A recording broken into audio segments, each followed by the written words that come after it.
మన ప్రభువును మన రక్షకుడైన యేసుక్రీస్తు శుభనామములో మీ అందరికీ హృదయపూర్వక వందనాలు తెలియజేస్తూ ఉన్నాం.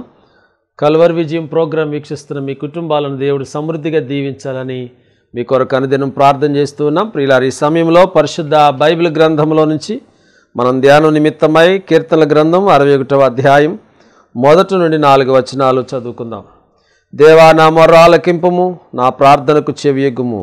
నా ప్రాణము తలడిలగా బూదిగంతము నుండి నీకు మొర్రపెట్టుచున్నాను. నేను ఎక్కలేనంత ఎత్తైన కొండపైకి నన్ను ఎక్కించుము. నీవు నాకు ఆశ్రయముగా ఉంటివి, శత్రువులు ఎదుట బలమైన కోటగా ఉంటివి. యుగ యుగములు నేను నీ గుడారములో నివసించదను, నీ రెక్కల చాటున దాగుకొందును. దేవుడు తన పరిశుద్ధ వాక్యం మన కొరకు దీవించునుగా. ప్రభునందు ప్రియులారా, కీర్తనల గ్రంథము 150 కీర్తనలు మనం చూస్తాం. అంతేకాదు ఎక్కువ కీర్తనలు దావీదు మహారాజు రాసినట్లుగా మనం గమనించగలం. అంతేకాదు మరి ఆసాపు కుమారులు రాసినటువంటి కీర్తనలు, అదేవిధంగా కోరా కుమారులు రాసినటువంటి కీర్తనలు మనం చూస్తాం. సొలొమోను రాసినటువంటి కీర్తన, మోషే చేసిన ప్రార్థన, ఈ విధంగా 70 కీర్తనలు ఎవరు రాశారో తెలీదు. వాస్తవానికి అందులో ఉన్నటువంటి ఆ రచన శైలి, ఆ విధానాన్ని బట్టి దావీదు మహారాజే రాసుంటాడని చెప్పేసి మనం గుర్తించగలుగుతాం. అందులో గృహప్రతిష్ఠ గీతములు, యాత్రా కీర్తనలు, ఆరాధనకు యోగ్యుడని ఆరాధించే కీర్తనలు ఎన్నో ఉంటాయి. మీ ఆధ్యాత్మిక జీవితంలో ప్రతిరోజు కూడా మీరు కీర్తనలు చదవటం ద్వారా దేవుని స్తుతించేటువంటి ఆ స్తుతి యాగము ఎలా చేయాలో మీకు అర్థమవుతుంది. దేవుని గొప్పతనం అర్థమవుతుంది. మంచిది ప్రియులారా, మనం చదువుకున్నటువంటి కీర్తన భాగం దావీదు రాసినటువంటి కీర్తన 61వ వచనంలో దేవా అని ప్రారంభం చేశాడు. ఓ గాడ్, దేవా నా మొర్ర ఆలకింపుము, నా ప్రార్థనకు చెవియొగ్గుము. చాలా సమయంలో మనం ప్రార్థన చేస్తూ ఉంటాం. ఈ యొక్క ప్రార్థనలు దేవుడు కొన్నిసార్లు విన్నట్టుగా మనకు అర్థమవుతుంది, కొన్నిసార్లు దేవుడు వినట్లేదని కూడా మనకు అర్థమవుతుంది. ఎందుకనంటే మనం అడిగినవన్నీ కూడా దేవుడు ఇవ్వనప్పుడు, నీ బిడ్డల వివాహం గురించి ఆలస్యం అవుతున్నప్పుడు, నీ కుమార్తెకు వివాహం చేయాలని అనుకున్నావు కానీ ఆలస్యం అవుతున్నప్పుడు, నీ కుమారుడికి వివాహం చేయాలనుకున్నావు ఆలస్యం అవుతున్నప్పుడు, కొన్నిసార్లు నీ బిడ్డలకు ఉద్యోగాలు రావాలనుకున్నావు కానీ ఆలస్యం అవుతున్నప్పుడు, దేవుడు నిజంగా నా ప్రార్థన అంగీకరించట్లేదేమో, దేవుడు నేను చేసే ప్రార్థన దేవుడు వింటలేదేమో అనే ఆలోచన కలుగుతూ ఉంది. దావీదు యొక్క జీవితంలో కూడా అదే జరిగింది. దావీదు చాలా కష్టకాలంలో ఉన్నాడు. దావీదు భయంకరమైన స్థితిలో ఉన్నాడు. సొంత కుమారుడు తన మీద దండెత్తాడు. దేవుని బిడ్డలారా, తన సింహాసనాన్ని ఆక్రమించడానికి మొదలుపెట్టాడు. శత్రువైనటువంటి సౌలు వేటకుక్కను వేటాడినట్టుగా వెంటాడాడు. కానీ పరిశుద్ధ బైబిల్ గ్రంథంలో రాయబడిన మాట ఏంటి తెలుసా? యెహోవా అతనికి తోడైండెను గనుక, యెహోవా అతనికి తోడైండెను గనుక దేవుడు సౌలు చేతికి దావీదుని అప్పగించలేదు. ఎంత అద్భుతమైన మాట! దేవుడు నీకు తోడై ఉంటే, దేవుని కృప నీకు తోడై ఉంటే నీ బిడ్డలను సాతాను చేతికి అప్పగించబడవు. నువ్వు అనేక సార్లు నీ బిడ్డల మీద సాతానుడు పనిచేస్తూ ఉన్నాడు, నీ కుటుంబం మీద పనిచేస్తూ ఉన్నాడు. నీకు యొక్క కుటుంబ వ్యవహారాల్లో, నీ బిజినెస్ వ్యవహారాల్లో, నువ్వు ఉన్నటువంటి పనిచేస్తున్నటువంటి ఆఫీసులో, ఉద్యోగంలో, రకరకాలైన పరిస్థితుల్లో నీకు రకరకాల శోధనలు ఎదురవుతూ ఉన్నాయి. కారణం ఏంటి తెలిసిన? సాతానుడు నిన్ను శోధిస్తూ ఉన్నాడు. దేవుని తోడు నీకు కావాలంటే, దేవుని కృప నీకు కావాలంటే నువ్వు ప్రార్థనాపరుడు ఉండాలి, ప్రార్థనా యోధురాలుగా మార్చబడాలి, ప్రార్థనా శక్తిని కలిగి ఉండాలనే విషయాన్ని ఈరోజు పరిశుద్ధ ఆత్మదేవుడు నీతో మాట్లాడుతూ ఉన్నారు. ప్రభునందు ప్రియులారా, దావీదు ఇలా ప్రార్థన చేస్తున్నాడు. మహారాజు, నా ప్రాణము తల్లడిల్లగా బూదిగంతముల నుండి నీకు నేను మొరబెడతా ఉన్నాను. తన ప్రాణం తల్లడిల్లిపోయింది. అబ్నేరు చనిపోయినప్పుడు, సొంత కుమారుడు తన మీద దాడి చేస్తూ ఉన్నప్పుడు, అంతేకాదు మరి తిరుగుబాటు చేసినప్పుడు, బాలుడి క్షేమమా అని అడిగినప్పుడు, యోవాబు అబ్షాలోముని మస్తకి వృక్షానికి భూమికి మధ్యలో వేలాడుతున్నప్పుడు తన సేనాధిపతి అయినటువంటి యోవాబు మరి గురి చూసి గుండె మీద కొడితే అతను చనిపోయాడు. అలాంటి పరిస్థితులు ఈరోజు వాక్యం వింటున్న నీ జీవితంలో కూడా నష్టం ద్వారా, కష్టం ద్వారా, శ్రమ ద్వారా, ఇరుకు ద్వారా, ఇబ్బందుల ద్వారా నువ్వు అప్పుల ఊబిలో కూరికిపోయి పైకి నవ్వుతూ ఉంటున్నావు కానీ హృదయం ఎంతో కృంగిపోతూ ఉంది. పైకి సంతోషించినట్టు కనిపిస్తున్నావు మనుషులకు, కానీ నీ హృదయంలో ఎవరికి చెప్పుకోలేనటువంటి వేదన, ఎవరితో పంచుకోలేనటువంటి బాధను దేవుడు చూస్తూ ఉన్నాడు. నీ గుండె గుడిలో ఉన్నటువంటి రహస్యమైనటువంటి ఆశలు, ఆశయాలను దేవుడు చూస్తూ ఉన్నాడు. నీ గుండె ఎదలో ఉన్నటువంటి బాధను దేవుడు చూస్తూ ఉన్నాడు. నీ గుండెలో ఉన్నటువంటి ప్రతి బాధను చూస్తూ ఉన్నాడు. నీ బిడ్డల గురించినటువంటి వేదన, నీ బిడ్డల భవిష్యత్తు గురించినటువంటి వేదన, దేవుడు సమస్తం చూసుకునేటువంటి దేవుడు. భక్తుడు అంటున్నాడు, దేవా నేను ఎక్కలేనంత ఎత్తైన కొండపైకి నన్ను ఎక్కించం ప్రభు అంటున్నాడు. దేవుని బిడ్డలారా, దేవుని యొక్క వాక్యం ఎలా బోధిస్తుంది? 61వ అధ్యాయం 1వ వచనంలో దేవా అని ప్రారంభం చేశాడు. 2వ వచనం 2వ భాగంలో నేను ఎక్కలేనంత ఎత్తైన కొండపైకి నన్ను ఎక్కించు. ఈరోజు వాక్యం వింటున్న నీ జీవితంలో దేవుని సన్నిధిలో నీ ప్రార్థన కూడా ఎలా దావీదు వలె నువ్వు ప్రార్థన చేయాల్సిన వ్యక్తివై ఉంటున్నావు. దేవా నేను ఎక్కలేనంత ఎత్తైన కొండపైకి ఎక్కించు ప్రభు అని ప్రార్థన చేస్తా ఉన్నాడు. దావీదు గొర్రెల కాపరి, గొర్రెలను కాచుకుంటూ చాలా పచ్చిక బయళ్ళని తిరుగుతూ ఆ పర్వతాల మీద, కొండల మీద, చిన్న చిన్న కొండలను ఎక్కినటువంటి అనుభవాలు దావీదుకున్నాయి. పరిశుద్ధ బైబిల్ గ్రంథంలో సుమారు 40 రకాలైనటువంటి పర్వతాలు లేక కొండలు బైబిల్ గ్రంథంలో రాయబడ్డాయి. ప్రతి పర్వతము లేక కొండ అనేకమైన ఆధ్యాత్మికమైనటువంటి సందేశాన్ని మనకి ఇస్తూ ఉంది.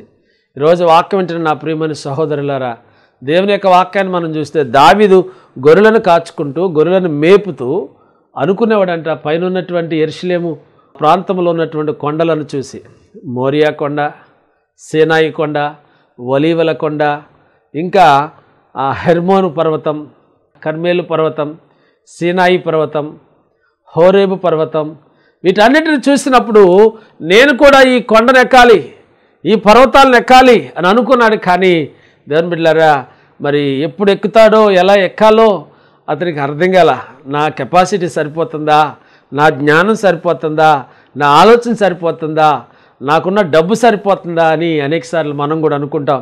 బలమైన కార్యాలు చేయాల్సి వచ్చినప్పుడు అనేక సార్లు నాకున్నటువంటి జ్ఞానము కొంచెమే, నాకున్న ఆలోచన కొంచెమే, నా దగ్గర ఉన్న డబ్బు కొంచెమే నువ్వు అనుకుంటూ ఉండవచ్చు. కానీ దేవుని బిడ్డలారా, దేవుని కృప నీకు తోడుగా ఉంటే పరిస్థితులన్నీ కూడా దేవుడు అనుకూలంగా మలచగలడు, మార్చగలిగినటువంటి దేవుడు. అందుచేత నీవు దేవుని యందు విశ్వాసం ఉంచగలిగితే నీకు ఎదురుగా ఉన్న కొండను తీసుకుని వెళ్ళి ఆయన పారవేయగలిగిన దేవుడు. సమస్య ఎంత కష్టమైన, సమస్య ఎంత పెద్దదైనా దాన్ని జయించడానికి శక్తినివ్వగలిగినటువంటి దేవుడు నీ దేవుడు. అందుకే దావీదు ఒక దినాన్న బైబిల్ బోధిస్తూ ఉంది, ఆ కొండ మీద ఉన్నటువంటి ఎబూసీలను జయించడానికి వర్తమానం పంపించాడు. ఎందుకనంటే నేను వస్తున్నాను యుద్ధం చేయడానికని. అక్కడ 7 రకాలైన జాతుల వారు ఉన్నారు. హివీయులు, పెర్జీయులు, దేవుని బిడ్డలారా, ఎబూసీయులు, మాదీయులు, అమాలేకీలు, 7 జాతుల వారితో యుద్ధం చేసి ఆ కొండ మీద ఉన్నటువంటి 7 జాతుల వారిని వెళ్ళగొట్టి ఆ కొండను దేవునికి ప్రతిష్ఠ చేశాడు.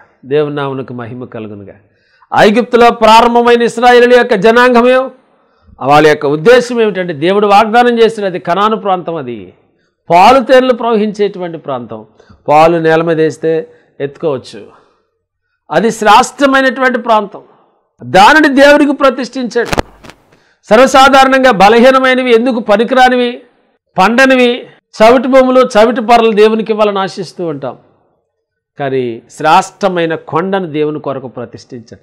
ఆ కొండ మీదే సొలొమోను మహారాజు మందిరం కట్టాడు, దేవాలయం కట్టాడు. తర్వాత కాలంలో హేరోదు రాజు ద్వారా అది పడగొట్టబడింది. తర్వాత టైటస్ చక్రవర్తి, నీరో చక్రవర్తుల ద్వారా అది పతనం చేయబడింది.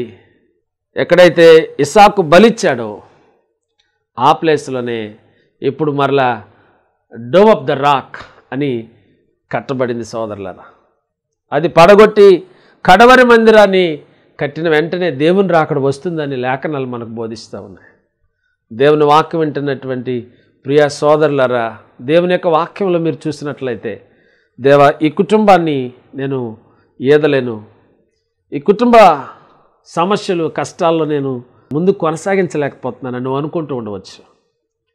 నీ సమస్యలు దేవునికి చెప్పుకున్నప్పుడు మనుషులకు చెప్తే హేళన చేస్తారు, బంధువులకు చెప్తే నవ్వుతారు, స్నేహితులకు చెప్తే మౌనంగా ఉంటారేమో. కానీ నువ్వు నమ్మిన దేవుడు సజీవుడు, శక్తి కలిగిన దేవుడు. నువ్వు నమ్మిన దేవుడు ఒక కులానికో ఒక మతానికో దేవుడు కాదు. ఆయన ప్రపంచానికి దేవుడు, సర్వశక్తి కలిగినటువంటి దేవుడు. ఆయనకి చెప్పుకోగలిగితే, దావీదు అంటున్నాడు, నా చర్యలన్నీ నేను ఆయనకి చెప్పుకొనగా వాటన్నిటిలో నుంచి ఆయన నన్ను విడిపించాను.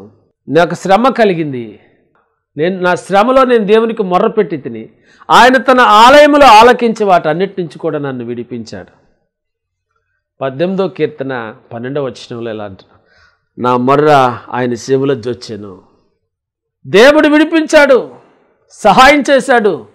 ఆ దేవుడు నిన్న నేడు ఆఖరీతిగా ఉన్నటువంటి దేవుడు. నా ప్రియమైన సహోదరుడు, సహోదరి, దేవుని యొక్క వాక్యంలో మనం చూసినప్పుడు పరిశుద్ధ బైబిల్ గ్రంథంలో మనం గమనించినట్లయితే దేవుని వాక్యం బోధిస్తూ ఉంది. నిర్గమాకాండము 19వ అధ్యాయము 12వ వచనాన్ని చూడగలిగితే అక్కడ సీనాయి పర్వతాన్ని గురించి మనం చూస్తూ ఉన్నాం. సీనాయి పర్వతం మీద మోషే భక్తుడు 40 దినాలు ఉపవాసం ఉండి ఆయన ఏమీ తినక త్రాగకుండా దేవునితో సహవాసం చేసి ఆ కొండ మీద దేవుని యొక్క దర్శనం కొరకు వేచి ఉన్నారు. దేవుణ్ణి అడుగుతున్నాడు, దేవా ఒక్కసారి నిన్ను చూడాలని. దేవుడు అంటున్నాడు, నన్ను చూసిన నరుడు బ్రతకడు. సరే, నువ్వు అడిగావు కనుక ఈ కొండల మధ్య నేను దాటుతున్నప్పుడు నేను నా యొక్క కుడి హస్తం చేతనే నిన్ను కప్పుతాను, నా వెనక భాగాన్ని చూడని చెప్పాడు. మోషే భక్తుడు దేవుని వెనక భాగాన్ని చూశాడు. ఆయన దహించు అగ్ని అయినటువంటి దేవుడిగా ఉన్నాడు. కోటి సూర్యుల కాంతిమయుడు ఆయన.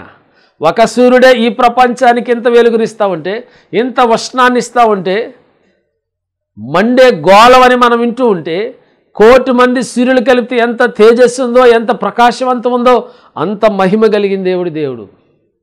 ఆయన దాటుచుండగా వెనక భాగాన్ని చూశాడు. అప్పటి నుంచి తన ముఖం ప్రకాశించింది. మనుషులు ఆయన ముఖం చూసి ఆయన వైపు చూడలేకపోయేవాళ్ళంట. ఆ వెలుగు, ఆ దేవుని యొక్క ప్రకాశవంతమైన మెరుపును చూడలేకపోయేవారు. అగ్నిని చూడలేకపోయి వాళ్ళు తల కప్పుకుని వెళ్ళిపోయేవారట. ప్రభునందు ప్రియులారా, అందుకే మోషే కంటి చూపు తగ్గలేదు, సత్తువ తగ్గలేదు, బలము తగ్గలేదు. దేవుని బిడ్డలారా 120 సంవత్సరాలు సంపూర్ణమైన ఆయుష్తో జీవించాడు. దేవుని నామమునకు మహిమ కలుగునుగా. సీనాయి పర్వతం మనకేం బోధిస్తుందంటే, సీనాయి పర్వతం దేవుని యొక్క దర్శనమునకు సాదృశ్యం. దర్శనం, నీ దర్శనము సరిగా ఉండాలి.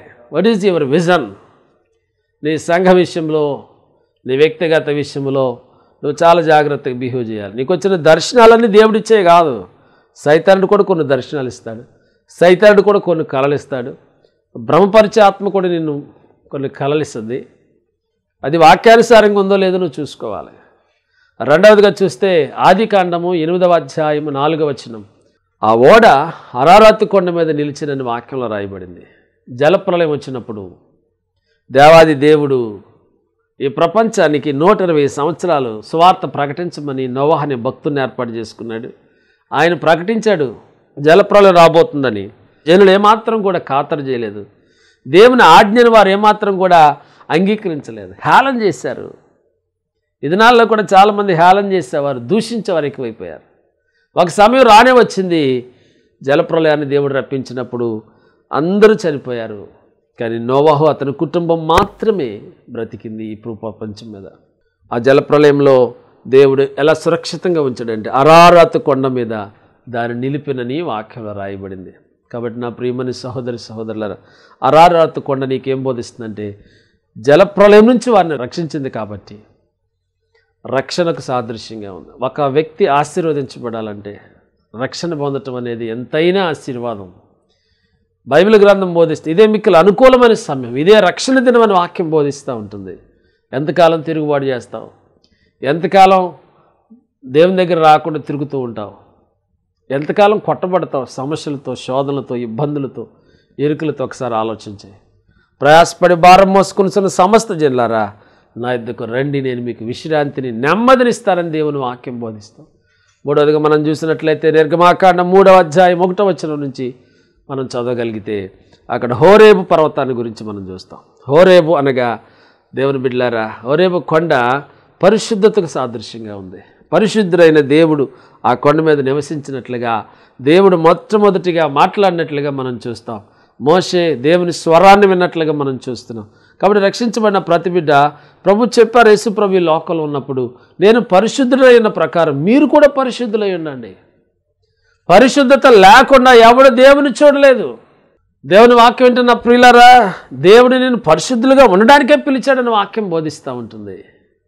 అందుచేత హోరేబు కొండ దేవుని కొండ, లేక పరిశుద్ధుడైన దేవుని కొండ, పరిశుద్ధతను మనం సూచిస్తూ ఉంది.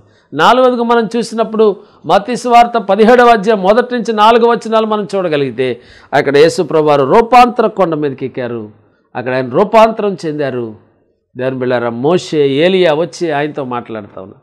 మోషే చనిపోయి పాతి పెట్టబడ్డాడు. ఆయన సమాధి ఎక్కడుందో ఇప్పటికి తెలియదు. బైబిల్లో అదొక అద్భుతం, మెరాకిల్, అది ఆశ్చర్యం. ఒకవేళ తెలిస్తే ఇజ్రాయేలీలందరూ వెళ్ళి కూడా నా వంటి ప్రవక్త ఇంకా మీలో పుడతాడని యేసు ప్రభు చెప్పారు కాబట్టి, ఏ ప్రవక్త చేయలేని అద్భుతాలు మోషే ద్వారా దేవుడు చేయించుకున్నాడు కాబట్టి, మోషేని ఒక దేవుడుగా ఆ సమయం మీద పడి మరి అక్కడ ఏడుస్తూ ఉంటారు కాబట్టి దేవుడు ఏం చేశాడంటే ఎక్కడో ఒక చోట ఈ భూమి మీద భద్రపరిచాడు. వండర్స్లో అదొక వండర్ అనమాట దేవుని బిడ్డలారా. రెండవది ఏలియా, ఆయన భూమి మీద పాతి పెట్టబడలేదు. దేవుడు పిలిస్తే అగ్నిరథాల్లో వెళ్ళిపోయాడు, అగ్నిరథాల మీద వెళ్ళిపోయాడు. మరలా దేవుని వాక్యం మనకేం బోధిస్తుందంటే, దేవుని బిడ్డలారా, యేసుక్రీస్తు మరణాన్ని గురించి వారిద్దరితో యేసుక్రీస్తు చర్చిస్తూ ఉన్నారు. సిలువ ప్రయాణానికి ముందు అక్కడ తెల్లని వస్త్రాలు, అది ఆయన మహిమకు సాదృశ్యంగా ఉంది. ఇది రూపాంతరపు కొండ. దేవుని వాక్యం బోధిస్తుంది. రోమాపత్రిక 12వ అధ్యాయం 1-2 వచనాలు చూస్తే, మీ మనస్సు మారి నూతన మగుట వలన, మీ మనస్సు మారి, మనస్సు మార్చుకోవాలి, అదే మారు మనసు అంటే. మారిన మనసు దేవునికి ఇవ్వాలి. నీ మనస్సు మారి నూతన మగుట వలన మీరు రూపాంతరం పొందండి. రూపాంతర అనుభవానికి చక్కని సాదృశ్యం ఏంటంటే సీతాకోక చిలుక. అది గొంగళ పురుగుగా ఉన్నప్పుడు కింద తిరుగుతుంది, అందరు దాన్ని అసహించుకుంటారు. కానీ అది ఆ గూడు కట్టుకొని 21 రోజులైన తర్వాత గూడును పగలగొట్టుకుని బయటకు వస్తుంది. అప్పుడు సీతాకోక చిలుకగా అది రూపాంతరం చెందుతుంది, మార్పు చెందుతుంది. బటర్ఫ్లై, సీతాకోక చిలుక చాలా రంగులు రంగులుగా ఉంటుంది. నా ప్రియమైన సహోదరులరా, యేసుక్రీస్తు ప్రభువారు రూపాంతరపు యొక్క కొండను మనం చూస్తున్నాం. అదేవిధంగా మీరు చూస్తే అపోస్తలుల కార్యం 1వ అధ్యాయం 8-12 వచనాల వరకు మీరు చూస్తే యేసు ప్రభువారు ఆరోహణమై వెళుతున్నప్పుడు దేవుని బిడ్డలారా, మరి ఆయన ఒలీవల కొండ మీద నుంచి ఆయన వెళ్ళినట్లుగా చూస్తున్నాం. ఒలీవల కొండ మనకేం బోధిస్తుందనంటే అది రాకడ కొండ, యేసుక్రీస్తు రెండవ రాకడ సూచిస్తూ ఉంది. మనం గమనిస్తే గలిలయ మనుషులారా, మీరు మనుష్య కుమారుడు వెళ్ళుట ఏ విధంగా చూస్తున్నారో ఆ విధంగానే మరలా ఆకాశం తెరవబొట్టే ఇవన్నీ జరగటం మీరు చూస్తారు. యేసు ప్రభు ఏ విధంగా వెళ్ళారో మరలా అదే విధంగా రాబోతున్నాడని మనకు బోధిస్తూ ఉంటుంది. దేవుని బిడ్డలారా, మనం చివరిగా చూసినట్లయితే దేవుని యొక్క వాక్యంలో 125వ కీర్తన 1-2 వచనాలు చదవగలిగితే, యెహోవా యందు నమ్మిక ఉంచువారు కదలక నిత్యము నిలుసు సియోను కొండ వలె ఉంటారని. ఈ లోకంలో కొన్ని కొండలను వాటిని తవ్వేసి పగలగొట్టేసి వాటి అన్నిటిని కూడా లేనట్టుగా చేసేటువంటి పరిస్థితిని చూస్తున్నాం. తర్వాత అవన్నీ కూడా రోడ్ల కోసం, మరొక మెరకల కోసం తీసుకుని వెళ్ళిపోతారు. సియోను కొండ మాత్రం ద మౌంటైన్ ఆఫ్ జియోన్, ఇది దేవుని బిడ్డలారా, అది శాశ్వతమైంది, అది కదలదు, అది మెదలదు. అంటే దేవుడు దాన్ని స్థిరమైన కొండగా చేశాడు. సియోను కొండ అనగా పరలోక రాజ్యానికి సాదృశ్యంగా ఉంది. పరమ యెరూషలేమైనటువంటి ఆ యొక్క ఆ ఓడును మనం చూస్తూ ఉన్నప్పుడు దేవుడు సియోనును ఏర్పాటు చేసుకున్నాడు. సియోను మీద ఉండడానికి ఇష్టపడ్డాడు, నివసించడానికి ఇష్టపడ్డాడు. మరలా ఆయన అక్కడికి రాబోతున్నాడు. సియోను కొండను, సియోను పర్వతాన్ని, సియోను మాత్రమే దేవుడు ఏర్పాటు చేసుకుని ప్రపంచం అంతటినీ ఏలబోతున్నాడని దేవుని వాక్యం మనకు బోధిస్తూ ఉంది. అందుచేత దేవుని వాక్యం అంటే నా ప్రియమైన సహోదరులరా, భక్తులైన దావీదు అంటున్నాడు, దేవా నేను ఎక్కలేనంత ఎత్తైన కొండపైకి నన్ను ఎక్కించు అంటున్నాడు. చివరిగా మనం చూసినట్లయితే దేవుని బిడ్డలారా, కర్మేలు పర్వతాన్ని మనం చూస్తాం. ఈ కర్మేలు పర్వతం మీదే యెజబేలు దేవుని సేవకులను చంపింది. దేవుని బిడ్డలారా, అంతేకాదు రోషం కలిగినటువంటి ఏలియా నివసించినటువంటి సంచారం చేసినటువంటి ఆ మహాపర్వతం అది. బయలుదేవుడైతే బయలుదేవతలను మీరు ఆరాధించండి, యెహోవా దేవుడైతే యెహోవాని ఆరాధించండి. 2 తలంపుల మధ్య మీరు ఎందుకు తడబడుతున్నారని సవాలు చేసినటువంటి విజయ పర్వతం అది. దేవుడు విజయుడు అని చూపించేటువంటి పర్వతం అది. 2 ఎద్దులను ఇచ్చి వాటిని తొనకలుగా కోసి తవ్వి గంధకాలలో నీళ్ళను నింపి దాని మీద కట్లను పేర్చి కట్ల మీద మాంసం ఎద్దు తొనకలను పేర్చిన తర్వాత బయలు ప్రవక్తలను పిలిచి మీ దేవుడికి ప్రార్థన చేయండి, ఆకాశం నుండి అగ్ని కురవాలా, దాన్ని దహించేయాలన్నప్పుడు ఉదయకాలం సాయంకాలం వరకు కూడా ఎన్ని ప్రయత్నాలు చేసినా కూడా వారి వల్ల కాలేదు. అప్పుడు దిగి పడిపోయిన బలిపీఠాన్ని తిరిగి కట్టి 12 రాళ్లతో బలిపీఠాన్ని కట్టి, యెహోవా భయంకరమైన దేవ, ఒక్కసారి నువ్వు ఉన్న దేవుడు అని అనువాడమైనావని రుజువు చేసుకోమని ప్రార్థన చేసి ఆమెననగానే ఆకాశంలోంచి అగ్ని దిగి ఆ ఎద్దు తునకలను కాల్చివేసి కట్టెలను కాల్చివేసి నీటిని ఆర్పి ఆకాశం వైపు వెళ్ళిపోయింది. పరిశుద్ధాత్మ దేవుడు దిగి వచ్చినట్లుగా మనం చూస్తుంటున్నాం. కాబట్టి నా ప్రియమైన సహోదరుడు సహోదరులు, దేవా నేను ఎక్కలేనంత ఎత్తైన కొండపైకి నన్ను ఎక్కించు ప్రభువా అని ప్రార్థన చేస్తా ఉన్నాడు. ఈ అంచె దినాలలో నూతన సంవత్సరానికి ముందు నీవు చేయవలసినటువంటి ప్రార్థన, ప్రభువా నూతన సంవత్సరంలో ఏమి జరగబోతుందో నాకు తెలియదు, నా కుటుంబాన్ని నా బిడ్డలని చేతులకు అప్పగిస్తున్నాను, నా చేయి మీరు పట్టుకొని నేను ఎక్కలేనంత ఎత్తైన కొండపైకి నన్ను ఎక్కించు ప్రభువా నువ్వు ప్రార్థన చేయగలిగితే దేవుడు నిన్ను నీ బిడ్డలను ఆశీర్వదిస్తారు, దీవిస్తారు. పరిశుద్ధ బైబిల్ గ్రంథంలో నుంచి యెషయా ప్రవక్త రాస్తూ అంటున్నాడు. యెషయా గ్రంథంలో ఒక అద్భుతమైన మాట నేను మీకు చూపించి ముగించాలని ఆశిస్తూ ఉన్నాను. నా ప్రియమైన సహోదరులారా, యెషయా గ్రంథం 58వ అధ్యాయం 14వ వచనం, నీవు యెహోవా యందు ఆనందించెదవు, దేశం యొక్క ఉన్నత స్థలముల మీద నేను నిన్నెక్కించెదను అంటున్నాడు.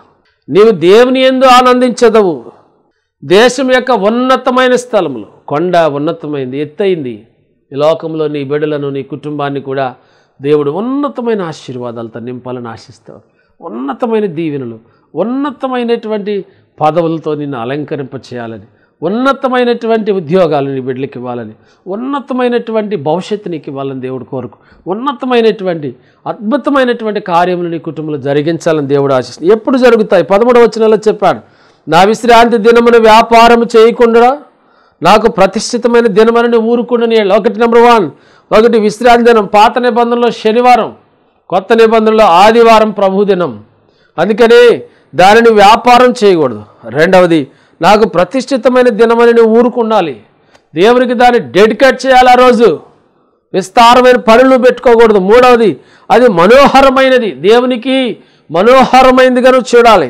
నాలుగవది, ఘనమైందని ఎంచుకోవాలి, ఘనమైనదిగా ఎంచుకోవాలి. ఐదవది, నీకు ఇష్టమైన పనులు ఆ రోజు పెట్టుకోకూడదు. ఆరవది, వ్యాపారం చేయకూడదు. ఏడవది, లోకవార్తలను చెప్పుకోకూడదు ఆ రోజు. ఈ విధంగా నువ్వు ఆచరించినప్పుడు, ఈ విధంగా దేవుని వెంబడించినప్పుడు, ఈ విధంగా దేవుని ఫాలోవర్ అయినప్పుడు యెహోవా యందు నీవు ఆనందించదు. అంతేకా దేశం యొక్క ఉన్నత స్థలముల మీద నేను నిన్ను ఎక్కించాను. ఈ దేశంలో ఉన్నతమైనటువంటి పదవులు, ఉన్నతమైన ఉద్యోగాలు, ఉన్నతమైనటువంటి ఆశీర్వాదాలు, ఉన్నతమైన రీతిలో నీ వ్యాపారం ఆయన అభివృద్ధి చేయగలిగిన దేవుడు, నువ్వు చేస్తున్న పరిపాట్లలో ఆశీర్వాదం ఇవ్వగలిగిన దేవుడు, నీ ఉద్యోగం, నీ చదువు అన్నిట్లో కూడా ఉన్నతమైన రీతిగా దేవుడు నేను చేయబోతావు. నువ్వు పనిచేస్తున్న ఆఫీసులో, నువ్వు పనిచేస్తున్న ఉద్యోగంలో, నువ్వు చదువుకున్న కాలేజీలో, నువ్వు చదువుకున్న స్కూల్లో, దేవుని బిడ్డలారా ఆఫీసులో దేవుడు నిన్ను ఆశీర్వదించబోతున్నాడు. ఎవరైతే నిన్ను నిందిస్తున్నారో, ఎవరైతే నిన్ను తక్కువగా చూస్తున్నారో వారందరికంటే దేవుడు నిన్ను తల ఎత్తుకునేదానిగా, తల ఎత్తుకునేవాడిగా చేయబోతా ఉన్నాడు. అది దేవుని కార్యం. అందుకే దావీదు మహారాజు ఇలా అడుగుతున్నాడు దేవుడు, దేవా నేను ఎక్కలేనంత ఎత్తైన కొండపైకి నన్ను ఎక్కించు ప్రభువా. ఆశయాలు ఉండటం మంచిదే, దానికి తగినట్టుగా జీవిస్తే దేవుడు నిన్ను ఆశీర్వదిస్తాడు. ఈ కొండలు కాకుండా పరిశుద్ధ బైబిల్ గ్రంథంలో మనం చూసినప్పుడు అనేక కొండలు ప్రతి విశ్వాసి, ప్రతి క్రైస్తవుడు తన జీవితంలో అధిగమించవలసిన వాడే ఉంటున్నాడు. విశ్వాసం అనే కొండను వెక్కాలి, నిరీక్షణ అనే కొండను వెక్కాలి, ప్రేమ అనే కొండను వెక్కాలి, ప్రార్థన అనే కొండను వెక్కాలి. దేవుని బిడ్డలారా, దేవుని యొక్క రాజ్యం, సంఘం అనేటువంటి కొండను కలిగి ఉండాలి. దేవుని బిడ్డలారా, ఈ లోకంలో శోధన అనే కొండను వెక్కాలి, విజయం అనేటువంటి కొండను వెక్కాలి. ఈ విధంగా నీ జీవితంలో ఇన్ని ఆశీర్వాదాలను దేవునికి అనుగ్రహించి దీవించాలని ఆశిస్తూ ఉన్నారు. దేవా ఒకసారి నేను ఎక్కలేనంత ఎత్తైన కొండపైకి నన్ను ఎక్కించు నాయన. ఎప్పుడైతే ఎవరు ప్రార్థన చేస్తారో ఆ ప్రార్థన దేవుడు అంగీకరించి వారి జీవితాలని అద్భుతంగా ఆశీర్వదించి దీవించునుగాక. ఆమేన్. ప్రార్థన చేసుకుందాం తలలు వంచినట్లయితే.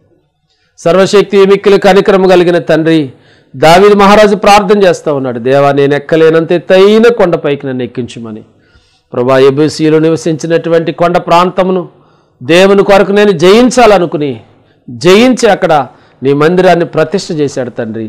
మరి నీ కొరకు బలమైన కార్యాలు చేయడానికి, నీ కొరకు బలమైన వాటిని ఆశించడానికి ప్రతి ఒక్కరికి కూడా దయచేయండి ప్రభా. ఆశ కలిగిన ప్రాణాన్ని తృప్తిపరిచే దేవుడు, ఈ అంచె దినాలలో, భయంకరమైన దినాలలో మా విశ్వాసాన్ని కాపాడుకొని, మా భక్తిని కాపాడుకుని ప్రభా నీ కొరకు జీవించడానికి నీ కృపా ఆశీర్వాదాలు మా అందరికీ దయచేయండి అని క్రీస్తు దివ్యనామం పేరట అడుగుచున్నాము తండ్రి. ఆమేన్. మన ప్రభువును మన రక్షకుడైన యేసుక్రీస్తు నామంలో మీ అందరికీ శుభాలు తెలియజేస్తున్నామండి.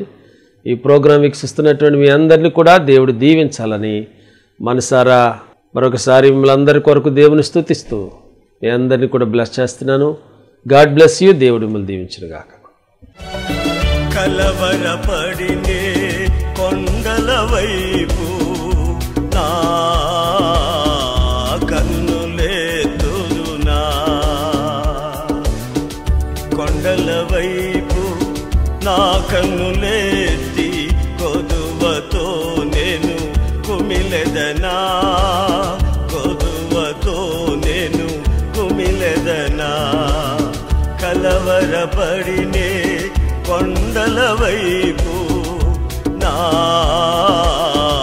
కన్నులెత్తుదునా.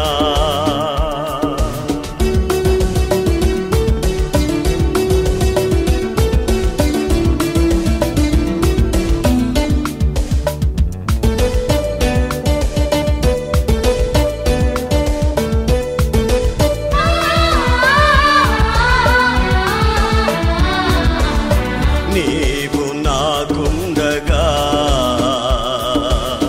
నీవే నాండగా,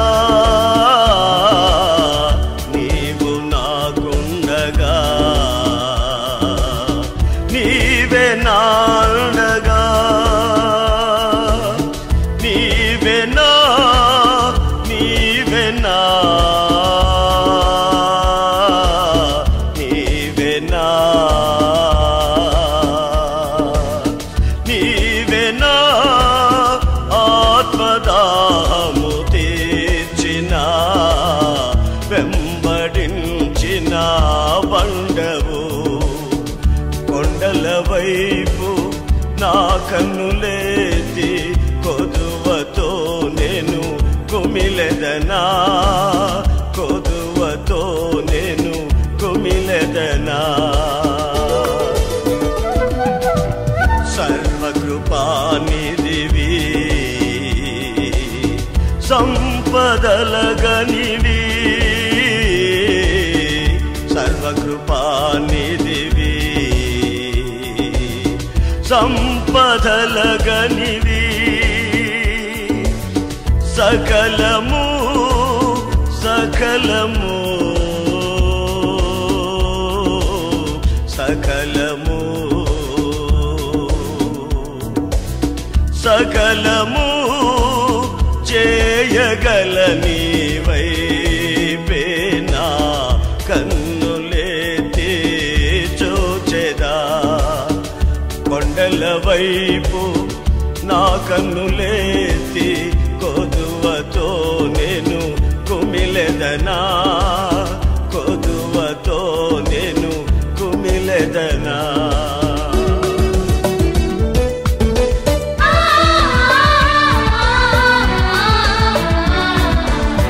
నిత్యము కదలని సీయోను కొండపై, నిత్యము కదలని సీయోను కొండపై. యేసయ్యా యేసయ్యా యేసయ్యా